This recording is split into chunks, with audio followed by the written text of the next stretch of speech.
Hey everyone, welcome back. We're diving into something I know you're super curious about, the Texas Senate race. Oh yeah, this one's a real nail-biter. Right. It's Ted Cruz going up against Colin Allred, and so many people are asking, can Cruz actually lose? It's a good question. I mean, could Texas flip? Could a state that's been such a solid Republican stronghold actually go blue? Yeah.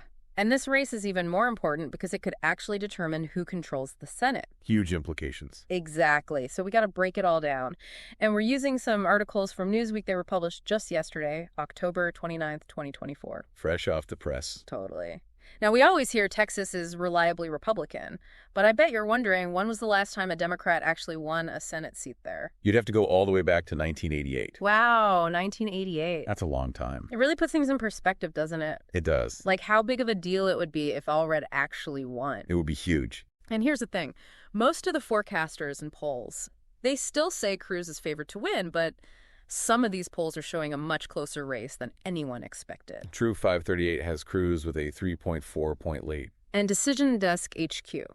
They have him up by 3.1 points. Okay, so those might sound like comfortable margins, but we're talking about Texas. Right, a state where Republicans usually win by landslides. So these numbers, they're making everyone nervous. They really are. In this context, that's practically a tie. It makes you think something might be shifting in Texas politics, wouldn't you say? Yeah, there's definitely something going on. And then you have this internal poll from GBAO Strategies. This one really shook things up. Oh yeah, tell me about that one.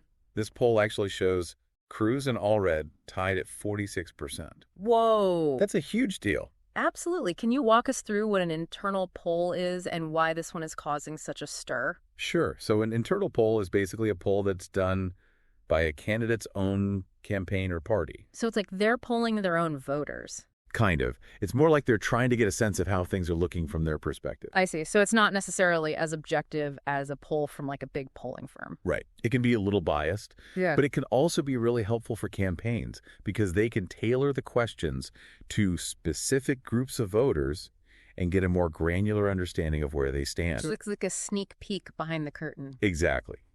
And in this case, Allred's campaign is using this poll very strategically. They're blasting it all over social media, trying to build momentum and excitement. They're saying, look, this race is winnable. Exactly. And it's not just this one poll either. The Activote and New York Times Siena College polls, they show Cruz with a bit more of a cushion, 5 and 4 points respectively. But even those leads are smaller than his margin of victory over Beto O'Rourke in 2018. Wow. And that 2018 race was considered pretty close for Texas, right? It was. So even the polls that show Cruz ahead are suggesting there's a shift happening. It's like the ground is shaking under our feet. Right. Remember, O'Rourke's campaign really energized Democrats in Texas and across the country. The fact that Cruz's lead isn't as large this time around could mean those voters are still fired up and ready to make Texas a little less red. Okay, so this is getting interesting. And then there's the Emerson College Polling the Hill poll. This one showed Cruz up by just a single point. 1 point. What makes this poll particularly fascinating is the trend it observed over time. Yeah, so during the polling period, Cruz's support actually went down while Allred's went up. Really? Yep. Which suggests that Allred might be gaining momentum as we get closer to Election Day.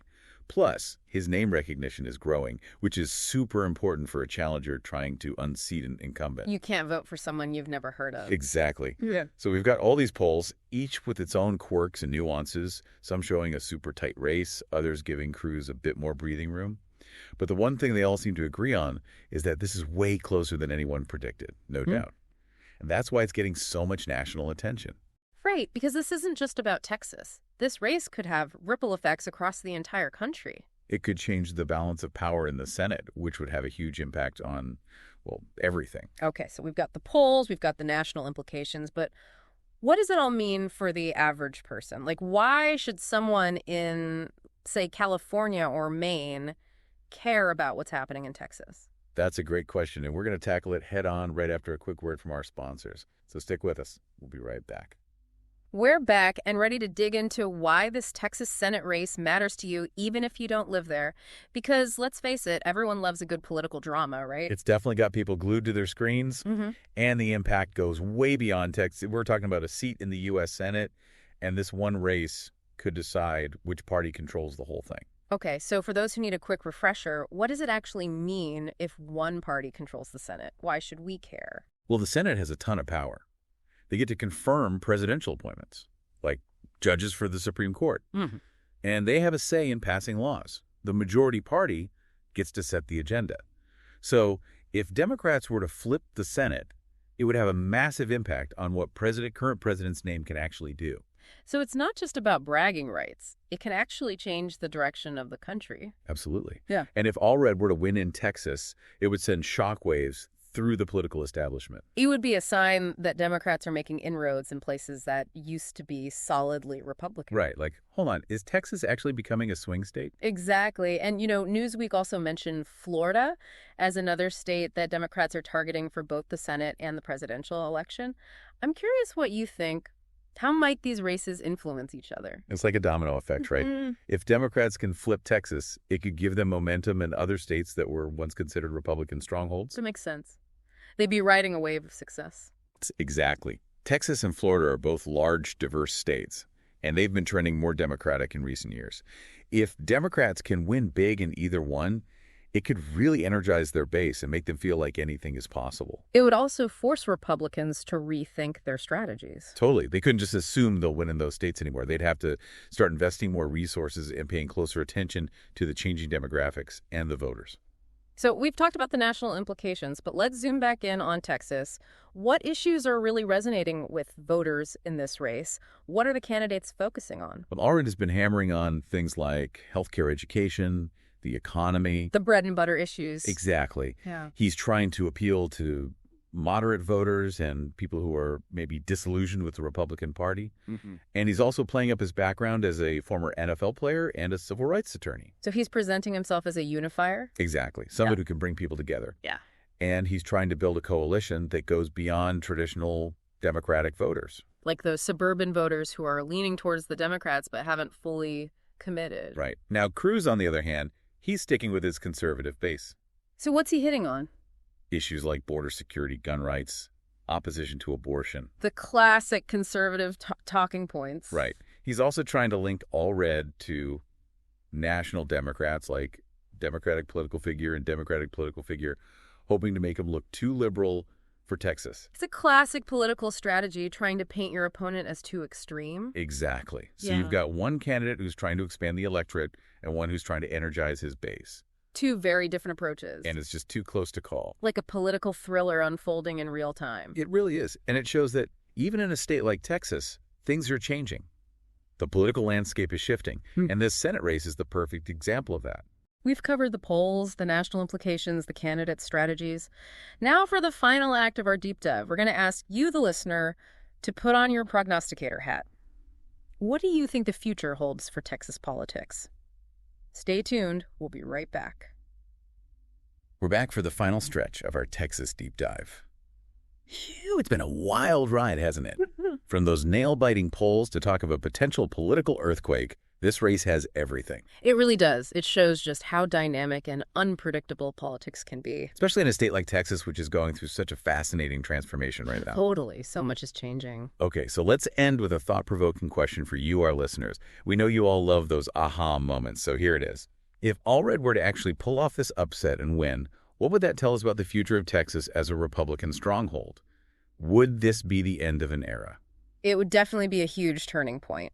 Just imagine Texas, the state that gave us Lyndon B. Johnson and so many conservative icons, electing a Democrat to the Senate. It would be like, whoa, what just happened? Exactly. It would send a really powerful message that Texas is no longer a guaranteed win for Republicans. I can see the headlines now. Texas goes purple, the red state blues. Right. And think about what it would mean for the 2024 presidential election. If Texas were to actually become a battleground state, it would completely change the electoral map. Both parties would have to pour resources into Texas. Yeah. And it could even tip the scales in favor of the Democratic candidate. Wow. That's a major shift. Talk about a political paradigm shift. It really is. Yeah. And it all goes back to demographics. Texas is becoming increasingly diverse. Especially the growing Latino population. Right. They could be a decisive factor in future elections. And let's not forget about the younger generation. Oh, yeah. They're a force to be reckoned with. They tend to be more progressive on issues like climate change and social justice. Their votes could have a huge impact, not just in Texas, but across the whole country. So as we wrap up this deep dive, we want to leave you with this final thought. This Texas Senate race, It's more than just a contest between two candidates. It's a reflection of the bigger political forces that are reshaping America. And the outcome could have a huge impact on the future of Texas and the entire nation. It's a reminder that politics is never static. Things are constantly changing, and we're living through a really dynamic period in American history. We're seeing it play out right in front of us. Thanks for joining us on this deep dive into Texas politics. We hope you learned a lot and are ready to impress your friends with your political insights. Keep your eyes on Texas, everyone, because things are about to get very interesting. Today is your lucky day. Today is the day that our $3 website works for you, paying you directly to your PayPal daily. Imagine $3 ongoing continuous payments to your PayPal account. Imagine falling asleep and waking up to $300 in your PayPal account. How would this make you feel? How could this help you? What bills could you pay? What kind of fun could you have? What does that retirement look like now? All for a one-time payment of $3. This website is DFY done for you, fully built and completely hosted, and never stops collecting payments for you. You have spent $3 on coffee on a regular, but that coffee won't help you create multiple streams of income. Click the link below.